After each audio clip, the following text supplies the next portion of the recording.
അപ്പൊ നമ്മൾ ഈ സെക്ഷനിൽ കുറച്ച് യെസ് ഓർ നോ ക്വസ്റ്റ്യൻസ് ആണ്. ഓക്കെ, അപ്പൊ ഞാൻ ക്വസ്റ്റ്യൻ ചോദിക്കും, നിങ്ങൾ യെസ് ഓർ നോ. ഇപ്പൊ നിങ്ങൾക്ക് എന്തെങ്കിലും അതിന്റെ ബിഹൈൻഡ് ഒരു ഇൻട്രസ്റ്റിംഗ് സ്റ്റോറി ഷെയർ ചെയ്യണമെങ്കിൽ ഷെയർ ചെയ്യാം. ഓക്കെ അല്ലേ? ഫസ്റ്റ് ക്വസ്റ്റ്യൻ ചോദിക്കട്ടെ. റിസോഷ്യോ സ്കൂൾ ഫസ്റ്റ് ടൈം വന്നപ്പോ നിങ്ങളുടെ എഡ്യൂക്കേഷനിൽ ഇവരൊരു ചേഞ്ച് കൊണ്ടുവരുന്നു തോന്നിയോ?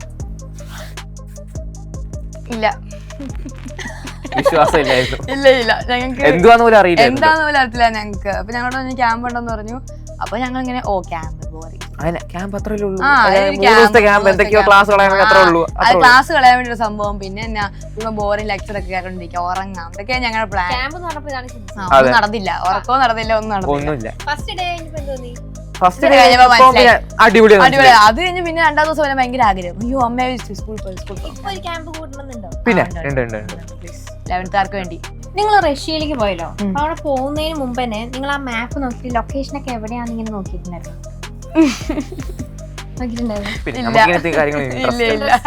എവിടെയൊക്കെ പോണേ അപ്പേക്ക് നോക്കും നമ്മള്, എവിടെയൊക്കെ അവിടെ എന്തൊക്കെ കാണാനുള്ള എല്ലാം നോക്കും.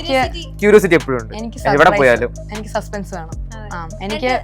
എനിക്ക് അവിടെ പോയിട്ട് എനിക്ക് കണ്ടാൽ മതി. എനിക്ക് നേരത്തെ ഒന്നും കാണണ്ട, ഒന്നും നോക്കിയില്ല. മുമ്പേ എല്ലാം അറിയണം. സന്തോഷം, എക്സൈറ്റ്. മാപ്പിൽ കണ്ട പോലെ തന്നെ, പക്ഷെ അവര് കണ്ടു നല്ല രീതിക്ക് തോന്നി. കണ്ടതുപോലെ സ്ഥലങ്ങളൊക്കെ സെയിം, പക്ഷെ ആ ഫീലിംഗ് വേറെയാണല്ലോ. പക്ഷെ എനിക്ക് സസ്പെൻസ് ഉണ്ടായിരുന്നു. ഞാൻ ആദ്യമായിട്ടല്ലേ കാണുന്നത്. നിങ്ങൾ റിസോഴ്സിയോയിൽ കൂടെ പഠിച്ച കുറെ ലേണിംഗ് ഹാക്സ് ഒക്കെ ഉണ്ടല്ലോ, അത് നിങ്ങൾ വേറെ സ്കൂളിലുള്ള നിങ്ങളുടെ ഫ്രണ്ട്സ് ആയിട്ട് ഷെയർ ചെയ്യാറുണ്ടോ? ഇല്ല, വേറെ സ്കൂളിലില്ല, ഞങ്ങൾക്ക് വേണ്ടി മാത്രം. പിന്നെ ഞങ്ങളുടെ സ്കൂളുകൾക്ക് ഫ്രണ്ട്സിന് ഷെയർ ചെയ്യുന്നുണ്ട്. ഞങ്ങൾ വേറെ സ്കൂളിൽ വേറെ ഒന്നുമില്ല, നമുക്ക് അങ്ങനത്തെ ഇതൊന്നുമില്ല. അതൊന്നും നടക്കത്തില്ല. അവര് വീഴ്ത്തണ റിസോഴ്സ് അവരെ അവിടെ വരുത്തണ റിസോഴ്സ് ഞങ്ങളുടെ കുഴപ്പമില്ല, വരുത്തിയില്ല അവരുടെ തെറ്റ്. റിസോഴ്സ് കൊണ്ടുവരാൻ പറയാം, പക്ഷെ പറഞ്ഞു കൊടുക്കത്തില്ല ഞങ്ങള്. അത് റിസോഴ്സ് ഒന്ന് പറഞ്ഞു കൊടുക്കട്ടെ. നിങ്ങൾക്ക് റഷ്യയിൽ നിങ്ങൾ പോയല്ലോ, നിങ്ങൾക്ക് റഷ്യക്കാരോട് ബഹുമാനം തോന്നിയോ? അവര് ഭയങ്കര നമ്മളോട് നല്ല റെസ്പെക്ട് ആയിട്ട് സംസാരിച്ചപ്പോ അത് തന്നെ നമ്മളെ സ്വന്തം ആൾക്കാരെ പോലെ തന്നെ ഒരുപാടുണ്ട്, ഒത്തിരി പേരുണ്ട്. സ്റ്റോറി ഞാൻ അവിടെ ചെന്നപ്പോ തന്നെ you are my best friend എന്ന് പറഞ്ഞൊരു കൊച്ചന്റെ കൈയും പിടിച്ചിട്ട് അങ്ങനെ കൊണ്ടുപോയി. അപ്പൊ തന്നെ എനിക്ക് മനസ്സിലായി ഇവര് അങ്ങനെയാണ്. അപ്പൊ തന്നെ റിസോഴ്സിയുടെ ഗെയിമിഫൈഡ് ലേണിംഗ് മെത്തേഡ്സ് എഫക്റ്റീവ് ആയിട്ട് തോന്നിയിട്ടുണ്ടോ? ശരിക്കും അതുകൊണ്ടാണ് ഇത്ര ഇൻട്രസ്റ്റ് വന്നത്. അല്ലെങ്കിൽ നമുക്ക് അങ്ങനെ സാധാ ഒരു കോമ്പറ്റീഷൻ പോലെയാണ് ഇൻട്രസ്റ്റ് ആർക്കും ഉണ്ടാവില്ല. അത് കാരണം എല്ലാവർക്കും ഇൻട്രസ്റ്റ് ഉണ്ട്.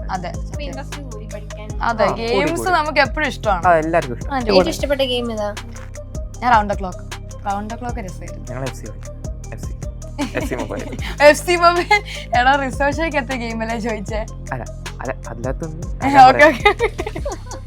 ഇനി അടുത്തതേട്ടാ, യാത്ര പുറപ്പെടുന്നതിന് മുൻപ് റഷ്യൻ ലാംഗ്വേജിൽ ഏതെങ്കിലും വാക്ക് നിങ്ങൾ പഠിക്കാൻ ട്രൈ ചെയ്തോ?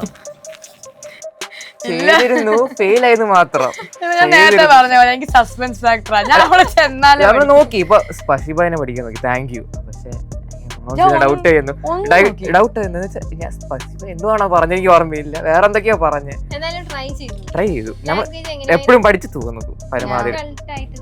ഒട്ടും അങ്ങനെയല്ല, ഞാൻ ഒന്നും നോക്കിയില്ലെന്ന് പറയാം. ഞാൻ ജസ്റ്റ് എനിക്ക് തിന്നാളെടുത്തു, ഞാൻ കൊണ്ടുപോയി. ഞാൻ അങ്ങനെ പെട്ടി പാക്ക് ചെയ്തു, ഞാൻ പോയി, അത്രേ ഉള്ളൂ. ഒന്നും ഇല്ല, ഒന്നും പഠിച്ചില്ല. അവിടെ നിങ്ങൾ പഠിപ്പിച്ചോ? അത് അവിടെ ചെന്ന് പഠിപ്പിച്ചു. മലയാളത്തെ അടിപൊളി പഠിപ്പിച്ചു. അതെ, ഞങ്ങൾ അടിപൊളി. പിന്നെ സൂപ്പറാണ്, അത് പിന്നെ സൂപ്പർ ആണ് എന്ന് പഠിപ്പിച്ചു. പിന്നെ അതല്ല, മറ്റേ ബിബിമോൻ സുഖമല്ലേ, ഹാപ്പി അല്ലേ, അത് അസംഭവം ഹാപ്പി ആണെന്ന് ചൈനക്കാരെ കൊണ്ട് പറയിപ്പിച്ചു. ഉപകാരമുള്ള ഒരു വാക്കും പഠിപ്പിച്ചില്ലല്ലേ? അവരെന്തായാലും വന്ന് സംസാരിക്കാൻ അവർക്ക് രസകരമായിട്ടുള്ള വാക്കുകൾ. ഇനി ഒരു ക്വസ്റ്റ്യൻ, റഷ്യയിലേക്ക് പോകാൻ ഇനി ചാൻസ് ഇല്ല, വീണ്ടും പോകും? അത് ഞങ്ങൾ ചാടിപ്പോകും. പഠിക്കാൻ താല്പര്യമുണ്ടോ? കുഴപ്പമൊന്നുമില്ല, റഷ്യയിൽ പോകാൻ ഇഷ്ടമാണ്. രാജ്യത്തേക്ക് പോകാൻ ഇഷ്ടമുണ്ടോ? എനിക്ക് ചൈനക്ക് പോകണം. കൊറേ ചൈനീസ് കൂട്ടുകാരെ കിട്ടിയിട്ടുണ്ട്. അത് തന്നെ, ഞാൻ ഇറങ്ങിയപ്പം എനിക്ക് വേണ്ടി കരഞ്ഞ കുറെ ചൈനീസ് കൂട്ടുകാർ, അവരെ കാണാൻ എനിക്ക് പോകണം. ഇനി ക്ലാസ്സിൽ നിങ്ങൾക്ക് പഠിപ്പി ടാഗ് ഉണ്ടോ? സ്ഥിരം പേരാ പഠിപ്പിക്കും ഉണ്ട്. പക്ഷെ എന്നെ മാർക്ക് ഇല്ലേലും പഠിപ്പിന്ന് ഇപ്പോഴും ഉണ്ട്. അതാണ് ഒരു പ്രാവശ്യം വന്നാ പിന്നെ നമുക്ക് പണ്ടോട്ടുള്ള പേരാ. ഇടയ്ക്ക് താഴോട്ട് പോയാലും താഴോട്ട് പോയാലും നമ്മൾ ഇപ്പോഴും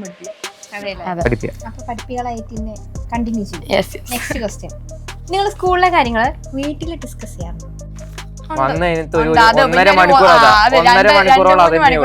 അമ്മ എന്തെങ്കിലും ചപ്പാത്തി എല്ലാം ഉണ്ടാക്കായിരിക്കും. അമ്മ എന്ന് പറഞ്ഞോണ്ട് ഇങ്ങനെ ഇരിക്കും. ഞാൻ അവിടെ നിന്ന് കഥ പറയും. അവസാനം ഞാൻ ഇതിൽ ചോദ്യം ചോദിക്കുമ്പം എന്നാ പറഞ്ഞ് ഓർക്കുന്നില്ല, ഒന്നുകൂടെ പറയാൻ മതി. അച്ഛൻ വന്നതിന് തന്നെ അച്ഛനോട് കുറെ നേരം പറയും. മൈൻഡ് ചെയ്യത്തില്ല. നിങ്ങളുടെ കഥ കേട്ട് വീട്ടിലുള്ളവരെ കിളി പോകും. നെക്സ്റ്റ് ക്വസ്റ്റ്യൻ ട്ടാ. ജെൻസി പിള്ളേർക്ക് 90s കിഡ്സിനെ പുച്ഛമാണോ?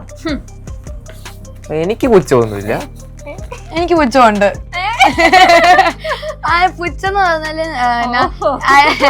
എന്നാ ജെൻസി കിഡ്സിനെ താഴ്ത്തി പറഞ്ഞു പറഞ്ഞ 90s കിഡ്സ് ഉണ്ട്. അങ്ങനെ ഉള്ളവരോട് എന്ന് പറഞ്ഞാൽ അവര് പറയും ജെൻസി കിഡ്സിന് ഒരു എന്താ അവരൊട്ടും സെൻസിറ്റീവ് അല്ല, അവർക്ക് അവർ അവരുടെ കാര്യം മാത്രം നോക്കിയേ നടക്കുള്ളൂ, അവര് വലിയ ആൾക്കാരാണെന്നാണ് വിചാരം. ഓരോ സമയം ജനറേഷൻ മാറുന്നവരും ബുദ്ധി കൂടുന്നാണല്ലോ. ബുദ്ധി കൂടിയതുകൊണ്ടുള്ള സൈഡ് എഫക്ട്സ് അങ്ങനെ ആയിരിക്കാം. അങ്ങനെ ശരിക്കും 90s കിഡ്സിനോട് ഇല്ല പുച്ഛ, അങ്ങനെ എല്ലാരോടും ഇല്ല. പക്ഷെ ഇങ്ങനെ ജെൻസിയെ കുറ്റം പറയുന്ന ആൾക്കാരോട് എനിക്ക് നല്ല പുച്ഛം. അടുത്ത ക്വസ്റ്റ്യൻ. 90s കിഡ്സ് അല്ലേ? ചെറിയൊരു പുച്ഛം വെച്ചാലും ഇടയിൽ ഞാൻ പെട്ടുപോയി. അടുത്ത ക്വസ്റ്റ്യൻ. ജെൻസി കിഡ്സിന് അഗ്രഷൻ ഉണ്ടെന്ന് പറയുന്നത് ശരിയാണോ? ഞാൻ ആലോചിക്കട്ടെ. ആലോചിച്ച് കഴിഞ്ഞിട്ടില്ല. നല്ലോണം ഉണ്ട്. നോക്കിയോ, ഞാൻ കണ്ടെത്തുള്ള അവിടെ കണ്ടതാ. കണ്ടാ എടുത്തോ. പക്ഷെ എനിക്ക് അങ്ങനല്ല, അങ്ങനല്ല. ജെൻസി കിഡ്സ് എന്നല്ലേ പറഞ്ഞേ? നിങ്ങള് അഗ്രഷൻ എന്ന് പറഞ്ഞാ അതാ പറഞ്ഞേ, നമ്മളെ ചൊറിയാൻ വന്നാ തിരിച്ചു പറയും. അങ്ങനെ അപ്പൊ ചൊറിയാൻ വരും. പക്ഷെ അതാണ് വരുന്നുണ്ട് അഗ്രഷനുണ്ട്. അല്ലാതെ ഞങ്ങളോട് 90s കിഡ്സിനോട് പെരുമാറുന്ന പോലെ തന്നെ പെരുമാറുവാണെങ്കിൽ ഞങ്ങൾക്ക് അങ്ങനെ അഗ്രഷൻ ഒന്നും വരാൻ സാധ്യത. അല്ലാതെ നിങ്ങളിങ്ങനെ ഭയങ്കര അഗ്രസീവ് ആണെന്ന് പരക്കെ ഒരു സംസാരം. അതാ പറഞ്ഞേ, അഗ്രസീവ് ആണെന്ന് ഉദ്ദേശിക്കുന്ന മെയിൻ കാര്യം ഫോൺ ഉപയോഗിക്കുകയാണ്. നിങ്ങളുടെ കാലത്ത് അങ്ങനെ ഫോണുകളൊന്നും ഇല്ല, ഇല്ലാത്തോണ്ട് ഉപയോഗിക്കുന്നില്ല. ഉണ്ടാണെങ്കിൽ ഉറപ്പായിട്ട് ഉപയോഗിച്ചാണ്. അപ്പൊ നിങ്ങളും അഗ്രസീവ് ആയ അത്രേ ഉള്ളൂ. അങ്ങനെയുള്ള ചെറിയ ചെറിയ അങ്ങനെ. ഇനി അടുത്ത ക്വസ്റ്റ്യൻ, ലാസ്റ്റ് ക്വസ്റ്റ്യൻ അല്ല, അതിന് മുമ്പുള്ള ക്വസ്റ്റ്യൻ. എനിക്ക് രാവിലെ പഠിക്കുന്നതിനേക്കാൾ ഇഷ്ടം രാത്രി പഠിക്കാനാണ്. രാവിലെ അമ്മ എപ്പോഴും പറയും 5:15 എഴുന്നേക്കണം, 5 മണിക്ക് എഴുന്നേക്കണം. അപ്പൊ എന്ത് സമാധാനമാണെന്നറിയോ? നടക്കത്തില്ല. 2 മണി വരെ എഴുന്നിട്ട് 7 മണിക്ക് എഴുന്നേക്കണം. അതാണ് അതിന്റെ ഒരു സുഖം. എനിക്കത് രാത്രി നമ്മളൊരു കാപ്പിയൊക്കെ ഇങ്ങനെ കുടിച്ചിട്ട് അത് ഇരിക്കണം. പിന്നെ ഇങ്ങനെ ബുക്കൊക്കെ നേരത്തെ വെച്ചിട്ടൊരു പഠിത്തമുണ്ട്. അല്ല, അപ്പൊ ഈ രാവിലെ എണീറ്റ് പഠിക്കുമ്പോഴാണ് ഭയങ്കര ഒന്നുമില്ല. രാവിലെ എഴുന്നേറ്റ് പഠിക്കുമ്പോൾ ഇവര് ഉദ്ദേശിക്കുന്നത് ഭയങ്കര പീസ്ഫുൾ ആണ്. രാത്രി എല്ലാം ഉറങ്ങി കഴിയുമ്പോൾ പഠിപ്പികള് പറഞ്ഞതായോണ്ട് സത്യം. അപ്പൊ ലാസ്റ്റ് ക്വസ്റ്റ്യൻ, ഡെയിലി പത്രം വായിക്കാറുണ്ട്? എന്റെ മെയിൻ വിനോദമാണ്. പത്രം വായിക്കാതെ ദിവസം തുടങ്ങില്ല. പത്രം വായിക്കുന്നതും ക്രൈം ത്രില്ലർ വായിക്കുന്നതും വേറെ ലെവല്. പക്ഷെ അതല്ല, പത്രം വായിക്കുന്ന എന്നോട് ഡെയിലി പറയും എനിക്ക് കറണ്ട് അഫയേഴ്സ് ഒന്നും അറിയത്തില്ലെന്നാ പറയുന്നേ. വായിക്കണം, എനിക്ക് മടിയാ. എനിക്കതേ ഉള്ളൂ, വായിക്കാതെ ദിവസം തുടങ്ങുന്നില്ല. പത്രം കണ്ടില്ല. തുടങ്ങാം. ഇവിടെ പിന്നെ വായിക്കുന്നുണ്ട്. അലർജി അല്ലേ, വായിച്ചില്ലെങ്കിൽ അവന് ചൊറിയും, അതിന് സങ്കടാവും. വായിച്ചില്ലെങ്കിൽ. ഓക്കെ, അപ്പൊ നമ്മുടെ സെഷൻ കഴിഞ്ഞോ?